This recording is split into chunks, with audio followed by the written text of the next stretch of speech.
Hey guys, today I'm going to be showcasing how to make these shaders we have here. They're all essentially television screen shaders, or on the far left we have a Game Boy. The idea here is to kind of just showcase how you'd make each shader, the process, the various nodes they might share and techniques they might share. The main thing we've got going on here on the CRT is we've got some blur, we've got some pixelization, we've got some very faint scan lines, and that kind of overall gives that CRT effect. On the sort of older black and white TV, I've added some noise. I've also added the scan lines.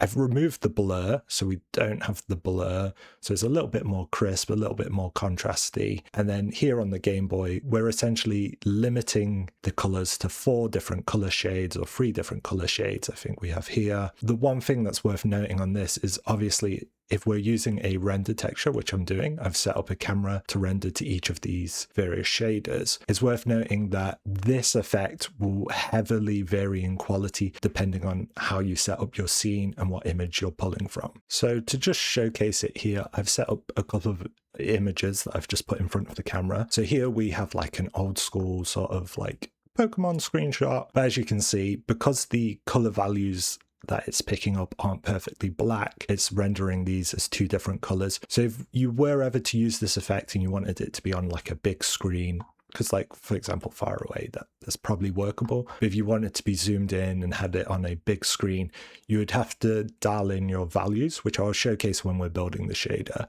And also you'll have to kind of use a strict art style or color values in your scene. I'm also going to just showcase just also another image just to kind of highlight it. From afar, it kind of works, but then if you zoom in, you'll see how the color values aren't really working for what we would want. So this is something that you'd definitely have to work with. Obviously, all these other shaders, they kind of just work out of the box. They'll kind of look how you expect straight away, and then you'll see it kind of just works. One thing that's worth noting is that I've actually grabbed all of these models online. So I'll put a link in the description down below so you can grab them as well. But one thing I'll show you is if we go over here and we look at these 2 models, these are the ones I pulled offline.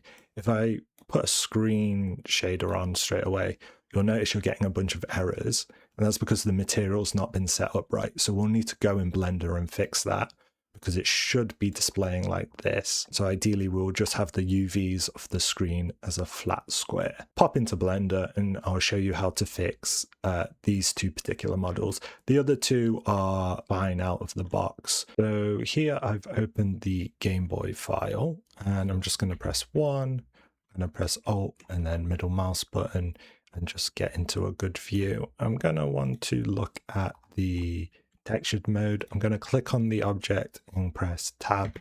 So we go into edit mode, which all looks good. And then at the bottom here, I want to put on the UV editor.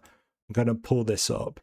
And essentially, if I press the number 3, I can start selecting faces. I'll zoom in. If you see here, these 3 squares are the screen proper. So what we'll want to do is essentially cast those. Let's do that. And then we're going to essentially want to cast those into a square that will cover the entire UV. Now this is already separated as a material in this model. If we go materials, this is the screen. Okay, so once we have all the faces that we want, we click U. Oh, I need to click that again and again. Just hold shift down so I can select all of them. Project from view bounds, and then that will just fill out the whole UV.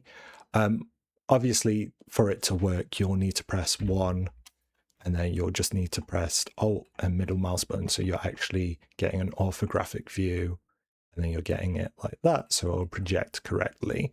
From there, you would just go File, Export, maybe an FBX, you could save it as a blend file. Really how you export it is up to you, but this will make sure the UV is correct for our use case. Okay, here we've also imported the other old TV that we're using. I'll just pull up the UV editor, pull this up ever so slightly, maybe need to zoom out, it's a bit of a mess. Click on our object, go to edit mode, and Yeah, this is a mess. So we'll press number 3 so we can select faces. I'm going to click Control G. That's not right. Is it Shift G? Yeah, select by material. And because the person who made this has already made it into a material, we can select like that. You might have to hand pick on some models, like each of the various faces. Other things you can do is like click one and then Control plus and it'll expand out. That's not what we want here. I think the simplest thing to do is just by material because it's already been done for us. And again, we just press U and we can project from view. We want it bound so it's stretching all the way. And so we are getting essentially what we want. This will cut our image at the corners. So you could potentially say, hey, I want to scale this ever so slightly. It really depends what look you're going for. I think on this particular model, the screen may, if we go inside, I'm not sure if I can get the angle, but if we go inside, I think it stretches inside a little bit. We do wireframe, right? So if we look at it through the wireframe, you can see this is stretching inside. That's all these like outline squares here, which again, this isn't a great model for what we're trying to do. If you were making your own model, you'd probably have a neater geometry. But for this use case, you can just, expand the screen, kind of stylize it however you prefer. But generally speaking, this will get most of the image or most of the screen. Okay, so now that we have all our models in place and we can start setting up our shader, the first thing we'll want to do though is to create a camera. I'm just going to call this tutorial. If I can spell tutorial render camera. And so I'm going to go into my asset folder and just go create. We'll go to rendering and then we just want a render texture. And we can set its resolution here. So we could do something like 1024 by 1024. It can be 2D. You can set up stuff like anti-aliasing and whatnot, the various filter modes. But that's not too important for what we're doing. And then if we go to our camera, we can then set it up. We just go down to the output down here and we just put in our render texture. And now whatever this camera is looking at will render to this texture. So a way to set this up just on something we have already. If I go to this one here, we're using the other render texture, but we plug this one in. And now if I move this camera, you'll notice, let's see, we move the camera on the x-axis, you'll see that it's rendering here specifically. Is that right? So we're getting a render of the scene based on where the camera is. Now later on I can set this up so it's rendering to the entire screen if that's the type of screen shader you're looking for.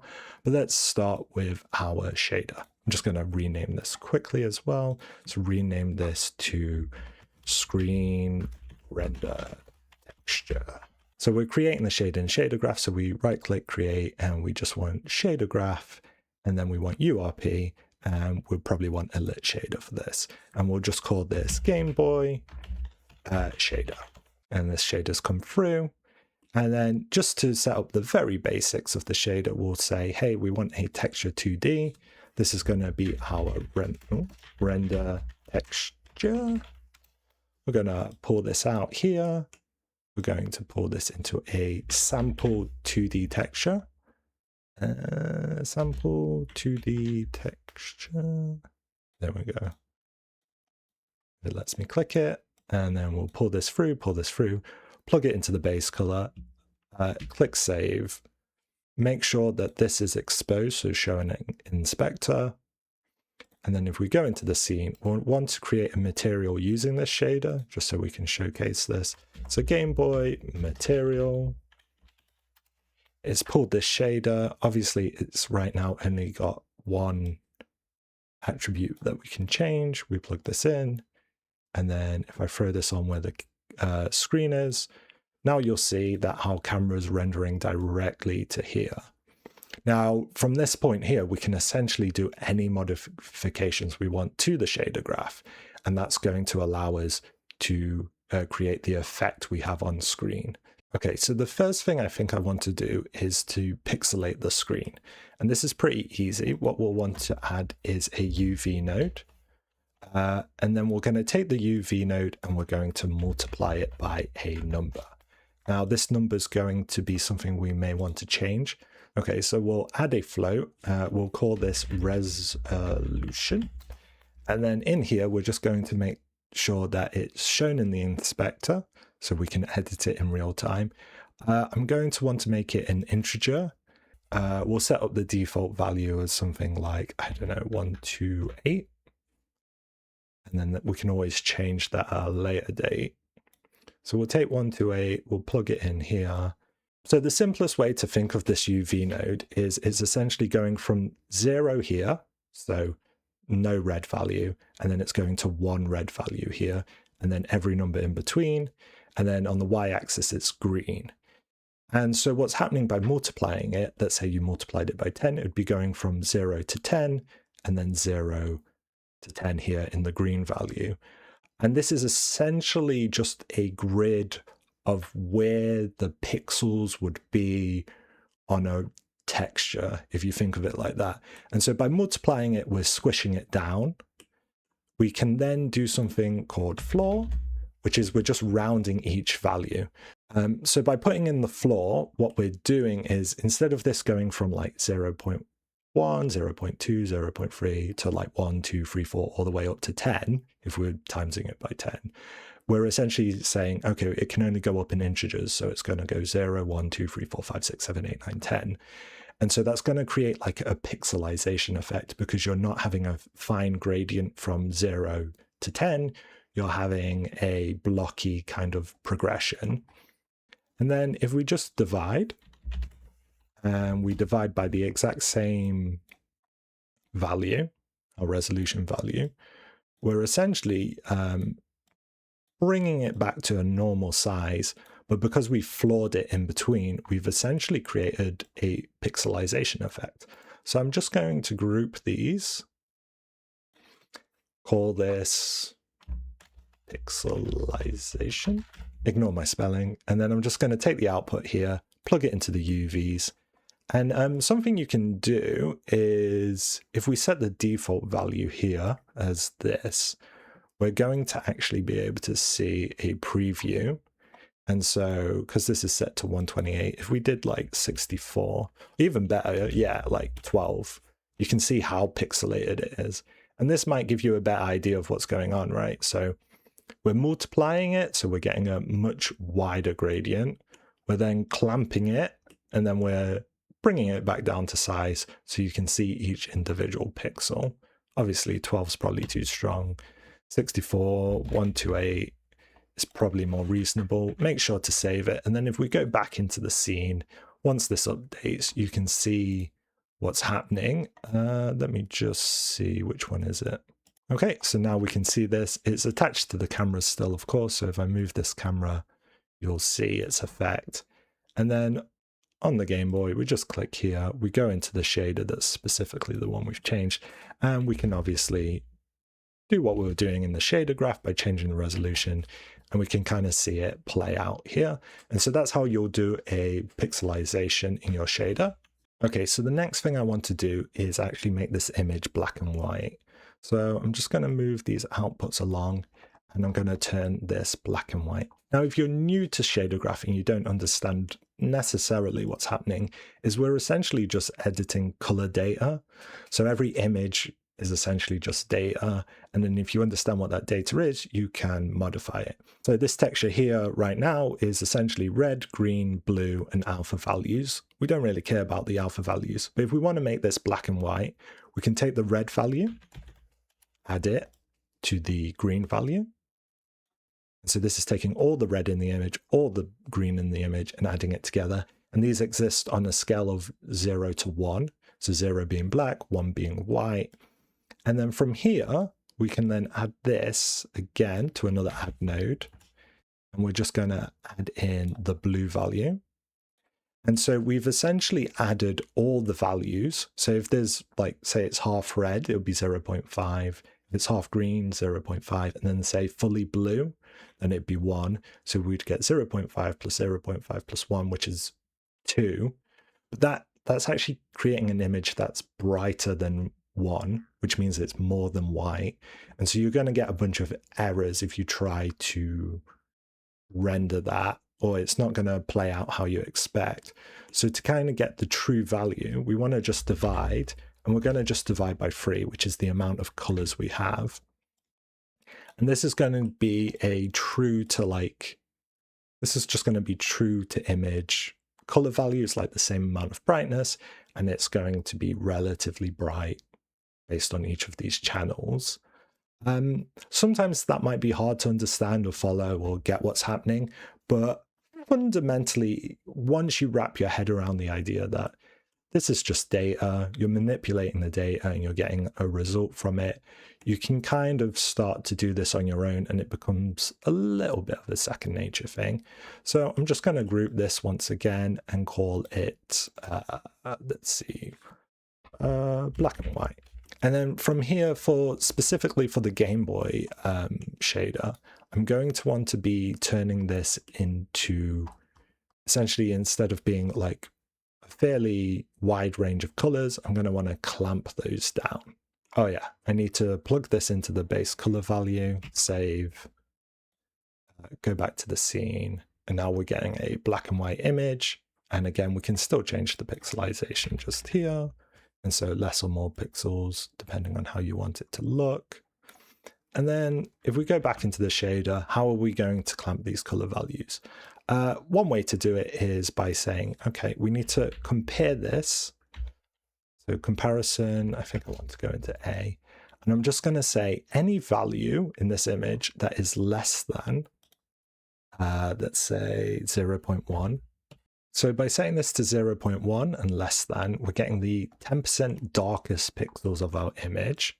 And so if we click preview here, we can see here, and it's essentially turning the darkest parts of the image to pure white and anything above 0.1 to pure black. Now, we're going to want the darkest part of our image to be the darkest part. So what we then do here is just multiply it by a number. This is where you can kind of take an artistic approach and decide what number you would want here. So I'm just setting it as 0.1. You could have very bright darks, you could have very dark darks. It really depends on what your dark value wants to be. But before this really makes sense, you're going to need to see how this fully kind of works. So then I go from 0.1 to, let's say, greater than or equal to 0.1, and then another comparison node. And I'm going to say, let's say, less than 0.5. Or we could even do like, let's say 0.3. And then we just need to multiply these together. And what I'm essentially doing here is the same thing as above, but I'm getting all the values between 0.1 and 0.3, multiplying them together. And then again, we have to pick a number.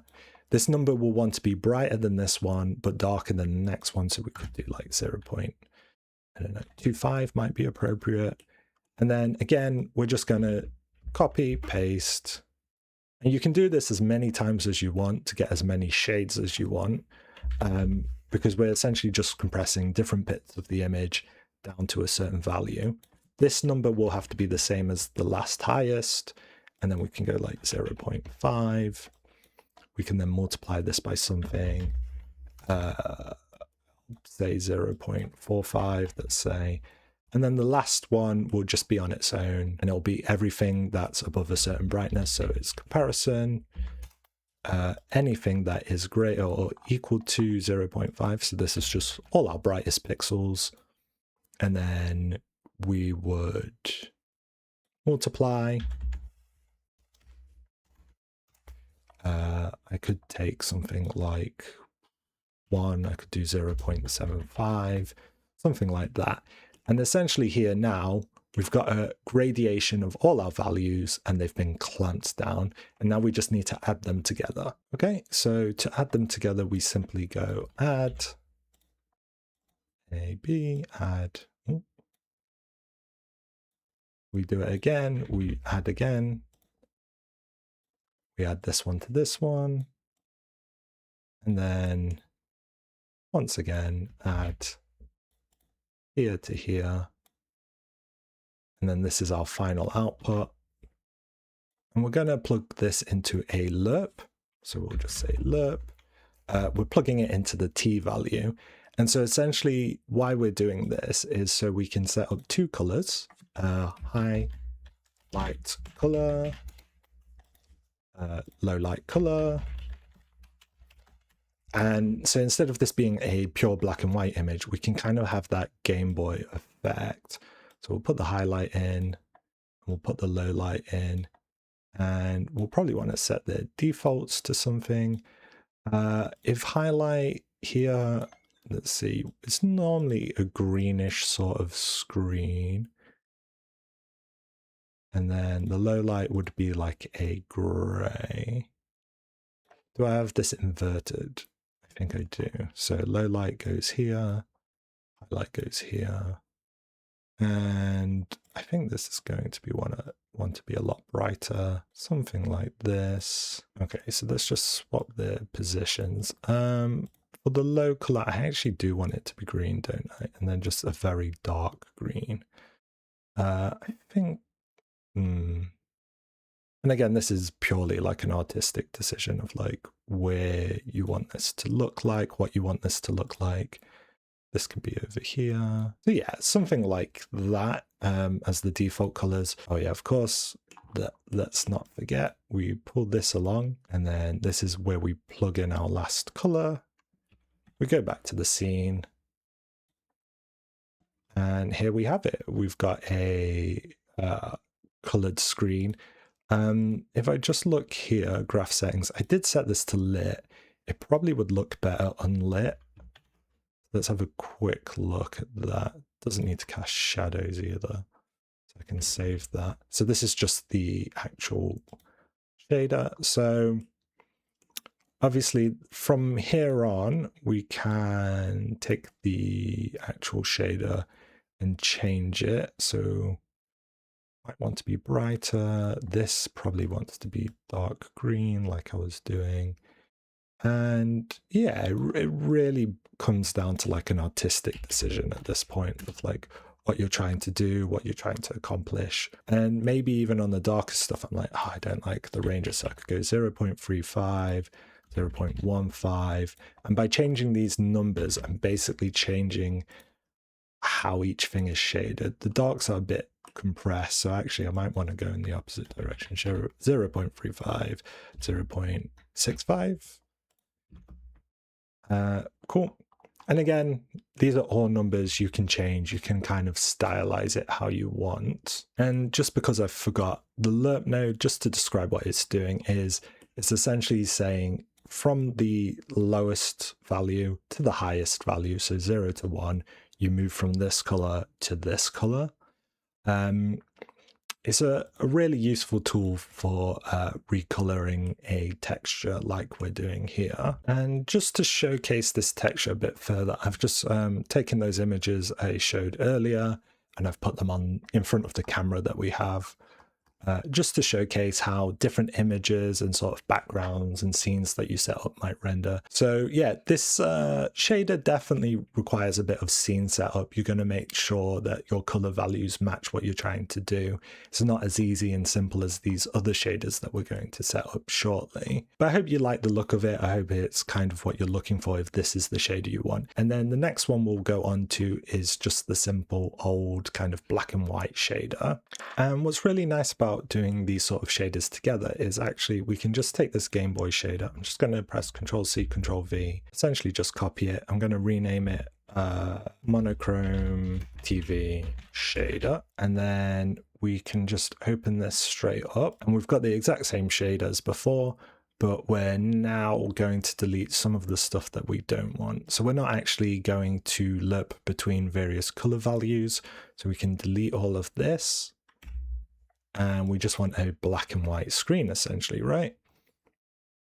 And so I showed you that earlier from the Game Boy shader. So if we just then create a material from the shader, we could call this Monochrome TV Matte. And then from there, we'll just go into the scene just throw it on. And that way we can see how this is going. Looks pretty good, but obviously originally I showcased it with some scan lines and some noise. So I'm just going to show you how to do that for this black and white TV. Also worth noting, we no longer need a highlight and low light color in our variables, so we'll just remove that. So the first thing I need to do is create a UV node, and I want essentially horizontal scan lines, so I only need the green value.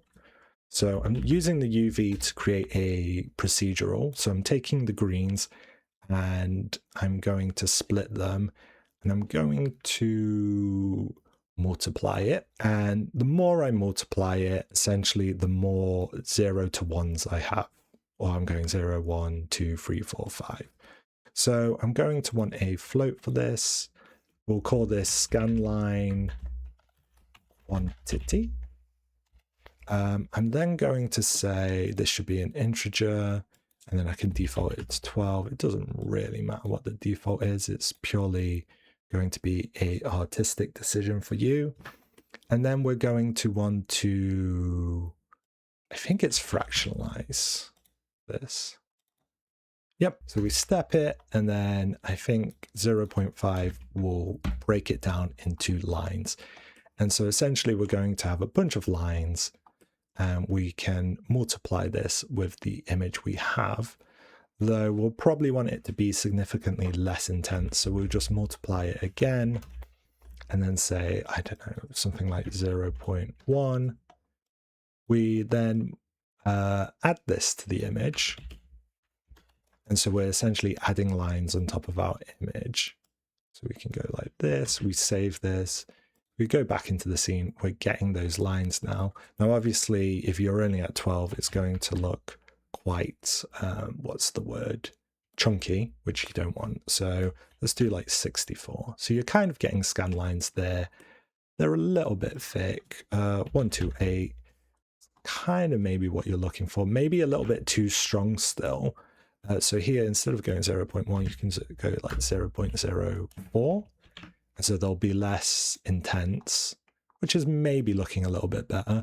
And like 256, again, this is all artistically your decision, what you want to do. I'll just go through what we're actually doing in terms of these nodes. We're taking the green values, we're splitting them, we're multiplying them by an amount. What fraction does is essentially, instead of going from like 0 to 10, you'd go from 0 to 1, 0 to 1, 0 to 1. So you're just taking the decimal point, essentially, if that makes sense to you. And that way you're getting this sort of gradient. Stepping it is just turning it into either black or white, depending on whether it's below 0.5 or above 0.5. So we can make these thinner by going 0.6 or like 0.8. So you can have thinner lines, but then you might want to have them be brighter. So this will be the brightness value. This will be the thickness value. Higher is thinner, lower is thicker, if that makes sense. And these can be variables that you plug in to your shader if you want to edit them in the editor, or if you want to edit them in real time using code. You would want to make sure these are accessible numbers. For the sake of this tutorial, I'm happy just leaving it as is. I'll just showcase the thinner lines just so you can see what it looks like. I kind of hate it. It's a bit too thin. So I'll go back to like 0.6. Now, something we can do because we're using the fraction is we can actually animate these scan lines. So to animate our scan lines, we're going to take the time node and we're going to multiply it by a speed. For that, we'll create a float, call it scan line speed. And I'm going to just set its default to 1 so we can actually see it in the preview. And then from here, I think I actually want to go before the fraction and I want to add it to the green values that we're fractionalizing. And so what it's now doing is essentially it's pushing it down, because if you think of the fraction as taking stuff from 0 to 0.1, from 0 to 1, and then anything that's like 1 to 2 is just taking the fraction, so the 0.1 all the way back to 1. So you create this, but if you're adding a number to it, you're just essentially moving all the fractions down. especially because these numbers will be fractional numbers. Not the greatest explanation, but if you kind of understand what's going on, it will make sense to you why it's pushing it down. And now we've got moving scan lines. So if I just save this, now one thing to note is in the editor, you won't see any like movement unless you're holding down the camera and you're moving it. So I'm just holding down the camera so you can see this going on. It does look a little warped because the screen isn't flat, it's curved. So some of these lines are curving at the edge.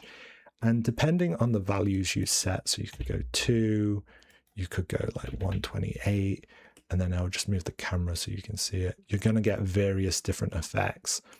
One thing I will say about scan lines is, say you're doing a screen from afar, you're going to get like quite a lot of like different artifacts and different scan line sizes depending how far you are.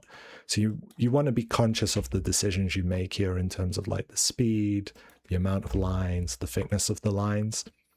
I'd probably say moving scan lines more often than not are going to cause you more issues. I think what you'll notice in a lot of games is, if I just set this to 0, it won't move, is that a static scanline effect might just look a little bit better. It will have slightly less artifacts. It will zoom out slightly better. But again, these are all decisions you need to make based on what you want from your game.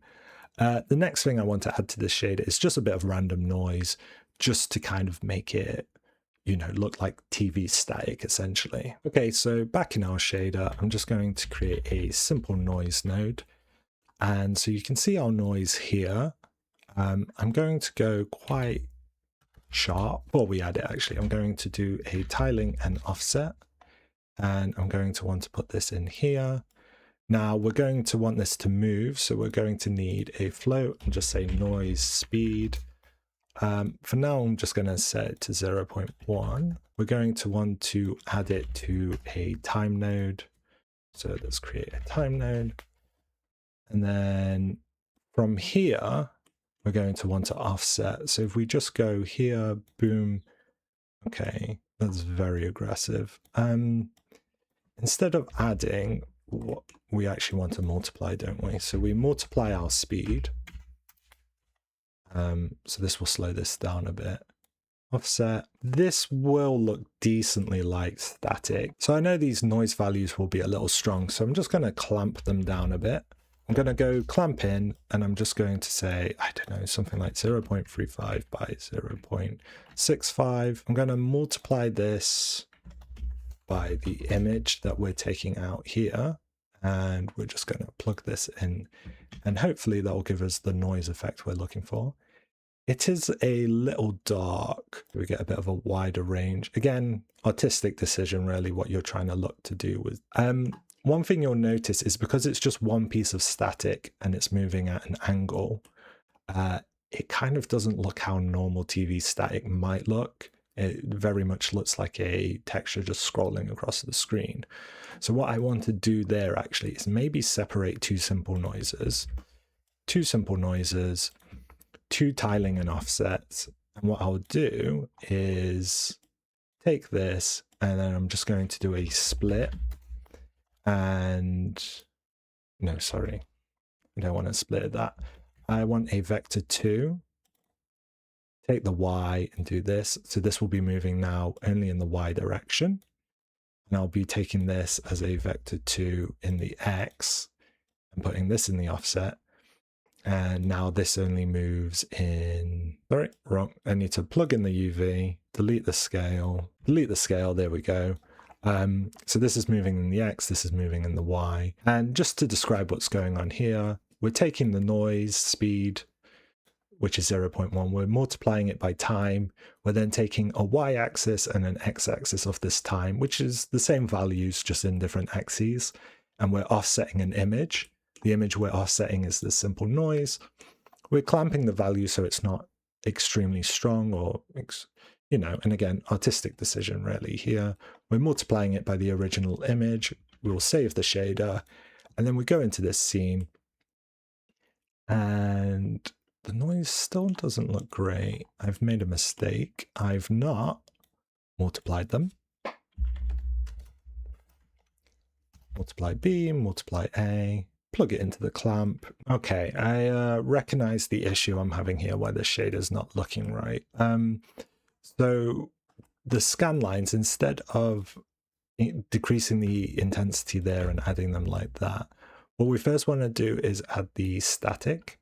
So we're adding our static. I've changed the clamp value to 0.25, 0.55, putting it on the original image, and then we're multiplying it by our black and white.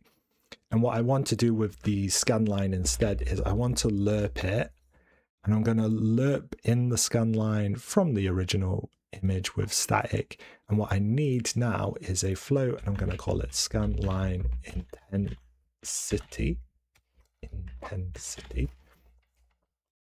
And then this value, I'll default it to like 0.04. The reason why it was looking so dark is because I was multiplying by the step value, I believe. It was causing the issue of essentially making the black parts too dark. But instead I want to do something like this. I save it, and it still doesn't look great. 0.04 definitely looks correct. I think the difference between this shader that we've just made now and the shade I was using earlier and why it had slightly different light values is this original one I actually made it as a lit material.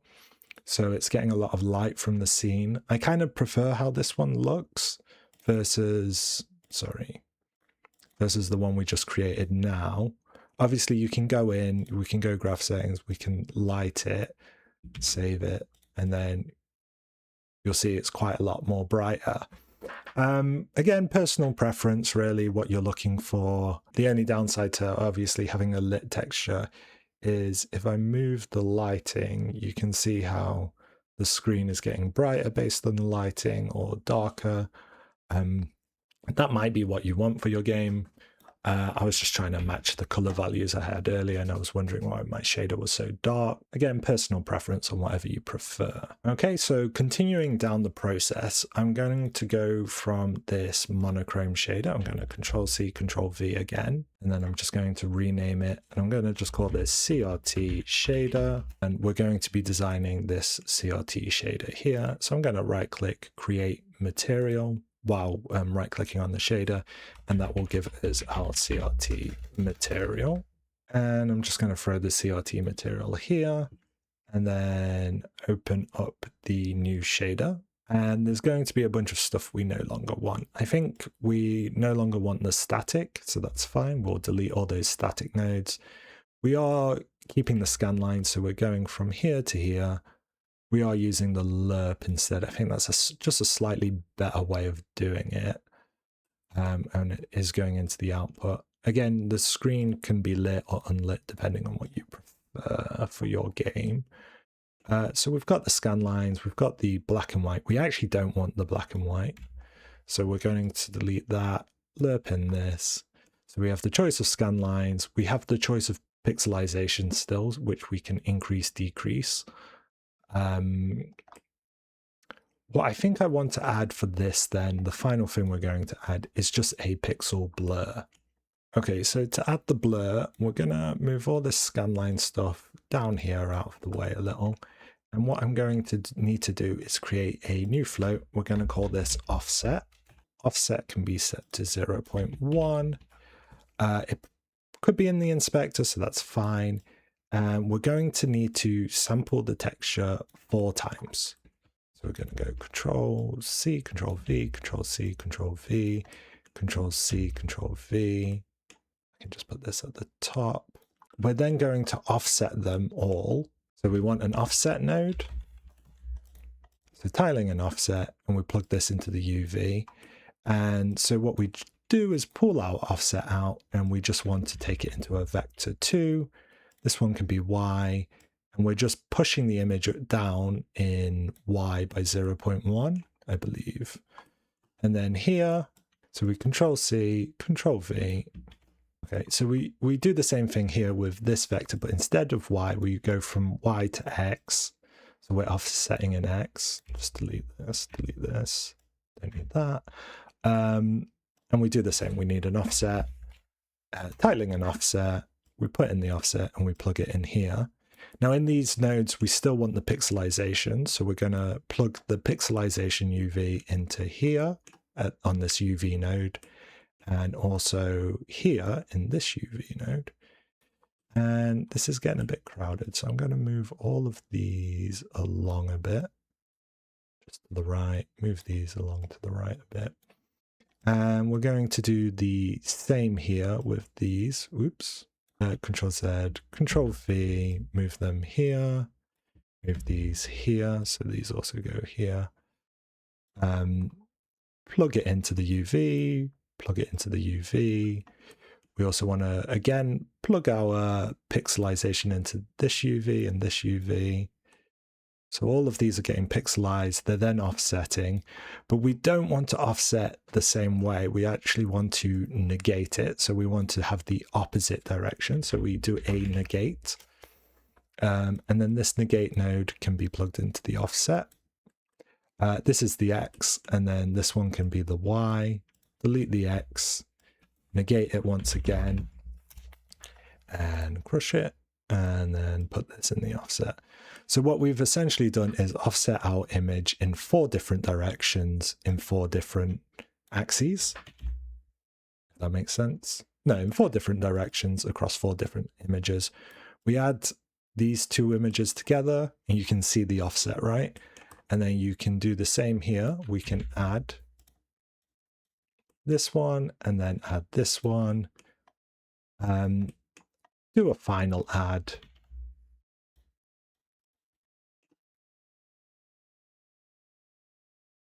And then we've got a very blurred image. And what we want to do is, because we've added 4 images together, we just want to divide by 4. So we can just do 4 across all these. Oops. So it's not too bright. And essentially we'll just plug this into the lerp that was setting up our final image. And so what this will do is create a small amount of blur for each of our pixels. So if we go back into the scene, we look at our CRT, so let's make sure we have this set up, and then we click here, and then we can go,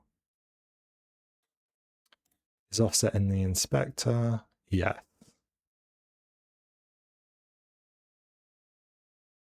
I haven't set up this material to have the correct shader, so it needs to go shadergraphs, CRT shader. And then we have the offset. So now this material is correct. And then the offset's too intense. So it's 0.01 or 0.05, 0.05. And so this is just creating a little bit of blur. Scanline speed, let's set that to 0. Let's set this to like 120, right? Just so. And so this is, you know, we've got the scanline effect. We've got a blur, which we can increase the intensity on. Right, that's probably way too strong, but that's decent, that's fine, you know, any sort of these values. And then we've got quite a simple like CRT shader here. And let's not forget also, we have the various resolution settings. So for example, for this one, we could go like 512, so it's a lot less pixelated, maybe something like, I don't know, 4080, something like that. It's also worth noting on this black and white screen, we could make it, you know, more pixelated, less pixelated, just based on sort of what style you're going for. So it's worth mentioning that you still have all these like artistic decisions that you can be making for your shader. One thing I did in my original shader was I took this and I divided Z by 2 to increase how blue it was. So just kind of giving you kind of like, you know, kind of an off-color CRT kind of vibe. I thought that worked quite nicely. And then essentially you're just making decisions on like, you know, well, I've got the wrong one selected, but yeah, you're making decisions on like how many scan lines you want. Do you want there to be scanline movement? Do you want there to be, you know, noise, pixelization, so all of that stuff. And then for our final shader here, all I'll do is I'll take our CRT, we will copy and paste it. So I'll copy and paste the CRT. I'll rename it, just call it HD TV Shader. Create a material using this one, call this HDTV matte. And then if I just open the HDTV, obviously I probably just don't want any blur. I don't want any scan lines. I probably don't even need any pixelization, right? So all we're really essentially going to need is this, the image. We're putting it into a sample texture 2D. So we're just taking the render texture, plugging it in. We obviously wouldn't need all of these, so we could delete each one. And it's the simplest shader here. And again, it's just showcasing the fact that, where did it go? It's here. We're essentially just putting the camera straight to the TV. So if I move this render camera again, as you can remember, it will move these effects. It also, we have these other images just to showcase them on the TV. And then we also have this one. Cool. The last thing I think I'm going to showcase is just how you would take any one of these shaders and instead of applying it to a material in-game, just how you would apply it to your entire screen. So finally, to do the full screen shader, we go create shadergraph, URP, and then we do a full screen shader graph. And we can just call this full screen shader. And then from here, we create node and we take, is it blit? Yes. And so we take the URP sample buffer and we output this here. And once this is plugged in, we go to the blit source and that will be the scene imagery. So in this shader, we're essentially just taking the camera image and we're outputting it. So to kind of showcase it, if we go into UV and then we go multiply, and we're just going to do the pixelization thing again. So multiply, floor, and then divide. And then we just need the pixelization number, so the resolution. It's resolution here. And this is the thing that will go into the multiply. It will also go into the divide. And it will plug into here. Show an inspector, and it needs to be an integer. Once it's set as an integer, we'll want to make sure it's a positive value. So let's just say something like 64. We'll save it. Okay, so now the shader's set up. What we then need to do is go create material. We're going to want to pick our shader graphs and we're going to go, what did I call it? Full screen shader. Okay, so we pick this, pick the resolution 64. Okay, now that we've created the material, and I'll just rename this render pass pixel. And then we go back to our assets, we go to settings, it'll be PC. It might look slightly different in your scene, depending on how you have it set up. I think it is the PC high renderer is set to default. And we just do a full screen pass render feature. The pass material we'll want is set up here. Annoying. Let me click this. Let me lock it. Lock. Go back to our tutorial and then put the render pass here, pixel. And then if we click play, now you'll notice everything's super pixelated. I can click on the material if I unlock this, and I can change this on the fly. So everything we did in terms of the shader, or any of the shaders, we can then just plug into this full screen shader. It's all the same nodes, all the same stuff. Instead of sample texture and doing the render texture, we're doing a URP buffer sample and then setting it to blit. But essentially it's the exact same process and we're applying it to the camera and then the screen. You just need to make sure you set it to the correct renderer. It depends what renderer you're using, what settings you have for your specific scene. So you might need to double check some of that stuff. Okay, I hope you guys enjoyed the tutorial. So we've covered how to make 4 different screen effects for various screens. We've shown how to apply it to a render texture so we can put it onto an actual object in scene. I've shown you quickly how you can put that on a screen renderer so it applies the shader to the camera straight away so your entire scene will have the effect on it. I'll put a link to all the various models I used in the description. I'll also put a link to the files that I have here, finished files, so you can download them yourselves. Hope you guys enjoyed the video, and if you want to see more, just subscribe and like and leave a comment, and that really helps out a bunch. See you next time. Cheers. Bye-bye.